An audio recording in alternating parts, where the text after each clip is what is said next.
What kind of legal structure should I have in social impact business? That's one of the most common questions we get up here. And our answer almost always is, you're asking the wrong question. So to figure out what the question is that you really need to be asking, and then some of the different structures like benefit corporations that you can look at after you ask that question, check out this video we got for you today. So I've worked with social impact entrepreneurs from all over the world now for over a decade. And across the board, probably the most common question that I get is, hey Josh, what kind of legal structure should I wrap around my social impact business? And my answer to this is always the same. You're not asking the right question. The right question is, am I even at the point in my business where I need to think about the legal structure? Because here's the deal. Until you have brought in 10K of revenue, getting out there and serving your customers and serving your community of service, all you really need to do is have whatever your country's equivalent is of a sole proprietorship, which basically means you're just running it under your own name. Because until you have that 10K in revenue, you just really don't even need to worry about it. Now, of course, I'm not a lawyer, and so you want to get your legal expert guidance and that kind of thing. I'm just telling you from across the experiences that I've had as I've worked with these social impact entrepreneurs that 10K in revenue is really the first point that you need to start thinking about legal structures. Until then, just get about the business of serving people. And so honestly, if you're not even at the 10K mark right now in revenue, you can stop watching this video because I just helped you out. Sole proprietorship. That's all you need to do, right?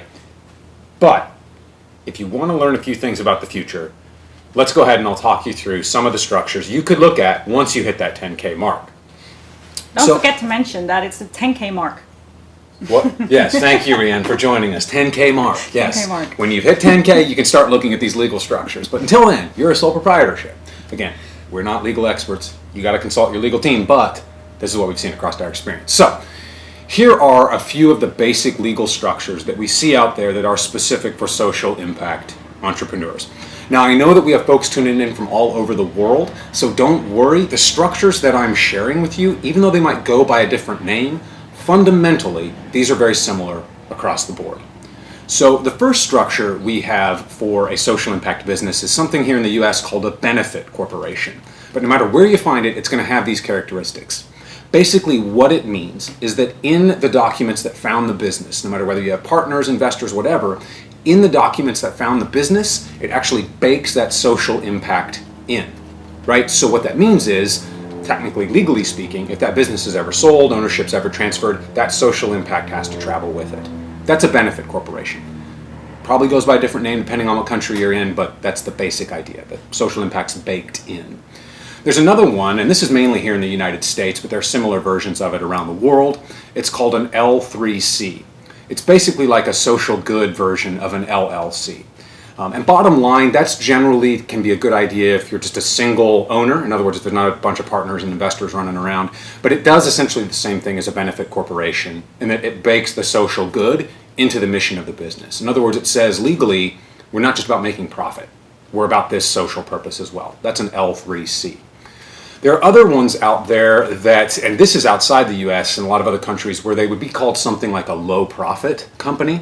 And so that's where you have this big social mission that you're tackling, and you might be selling something or serving a community. Maybe you're counseling them on something, and you're charging at a rate that has very, very low profit margins. So your intention really is to serve that community and support the basic needs of the business itself and not really grow beyond that. That's called a low profit entity.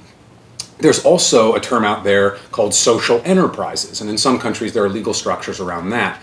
Generally speaking, a social enterprise is some kind of a revenue-generating nonprofit. Not always, but usually they're pursuing some kind of a nonprofit model to do that with a social enterprise from a legal structure standpoint.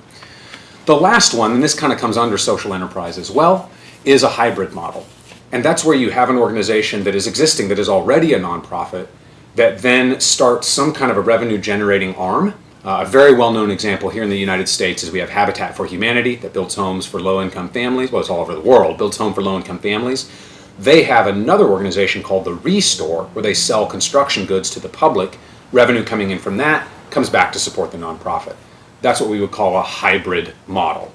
And like I said, in a lot of places that would also be considered a social enterprise. So those are, I don't want you to get too hung up on the terms. I want you to focus more on the philosophies and the structures underneath them, because those are the things that you'll find no matter what country you're in. But again, take it away for us, Rianne. When do you worry about that? Only after you've hit the 10K mark. Yeah. 10K revenue. So, True. for this video, what I want you to do, we have a very simple call to action down below this space. And basically, it's your legal structure worksheet. And if you're not at the 10K mark, you'll find that that worksheet's pretty simple. But we do have one thing we want you to work through. If you are beyond that 10K mark, though, we do have a few questions for you to walk through some of the thought that you'd want to give to those legal structures to at least get you started, but then, go into your legal advisors and work with them from there. So, But not before you hit 10K in revenue. thank you, Ian. Hopefully we've driven that point home. All right, folks, take care and keep it real.